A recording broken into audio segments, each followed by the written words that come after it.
পুরো নয়জন ইনজুরি। অনেকে বলতেছে লিফট থেকে হয়েছে, অনেকে বলতেছে ফাঁকঘর থেকে হয়েছে। আশঙ্কাজনক একজন তো মারাই গেল, 4 জন আশঙ্কাজনক, আর বাদ বাকি এই 4 জন মোটামুটি একটু তত একটা বেশি ভালো না আর কি। মর্মান্তিক ঘটনা ঘটলো, ঘটনাটা কিভাবে ঘটেছে আপনাদের আত্মীয় স্বজন একটু বলুন। রাত্রে ওরা ভাত খাইয়া বসছে, নামাজের প্রস্তুতি নিতেছিল, তখনই এই বিকট শব্দ হইয়া এই ঘটনাটা হয়। তো অনেকে বলতেছে লিফট থেকে হয়েছে, অনেকে বলতেছে ফাঁকঘর থেকে হয়েছে, কিন্তু ফাঁকঘর থেকে হইলে 10 মিনিট আগে ফাঁকঘরে ফাঁক করছে, এখন সেটা তো কিভাবে হইলো এটা বোঝা যাচ্ছে না।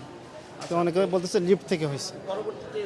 রুগীদেরকে চিটং মেডিকেলে নিয়ে যাওয়া হয়, ওইখানে প্রাথমিক ট্রিটমেন্টের পরে ওনারা রেফার করলো যে শেখ হাসিনা বার্ন ইনস্টিটিউটে আনার জন্য। এখানে নিয়ে আসছে, এখন এই অবস্থা। তার মধ্যে আসার সময় একজন মারা গেছে, ওনাকে চিটং আবার নিয়ে গেছে ব্যাক করে। সকাল 4টা আমার কাছে একটা ফোন আসে যে আমাকে বাঁচাও ভাই, আমি চিটাং মেডিকেলের বার্ন ইউনিটে আছি, তুমি তাতে এখানে আসো। আমি 4টায় বার্ন ইউনিটে যাই, গিয়ে দেখি যে ওরা অবস্থা সিরিয়াস, ডাক্তার তো চলতেছে, ওরা বানিয়ে ঢুকালো। আমি দেখলাম, তো শুনছি, শোনার পরে আমরা তো যা দেখলাম অবস্থায় রুকে আর কি। আমরা চট্টগ্রাম এখান থেকে আমাদের আপনার পাঠাইছে 12টা থেকে শুরু করছিলাম আসা, এখানে পৌঁছলাম 6টা। উনি মারা গেছে কুমিল্লা নিমসার মারা গেছে 4টার দিকে। বাচ্চাগুলো মোটামুটি ভালো, যারা অ্যাডাল্ট ওদের অবস্থা বেশি খারাপ। আমরা যতটুকু শুনছি যে ওরা চেয়ারে খেয়ে বসে আছে, এমনটা একটা বিকট শব্দ হয়, শব্দর পরে আর কিছু বলতে পারতেছে না।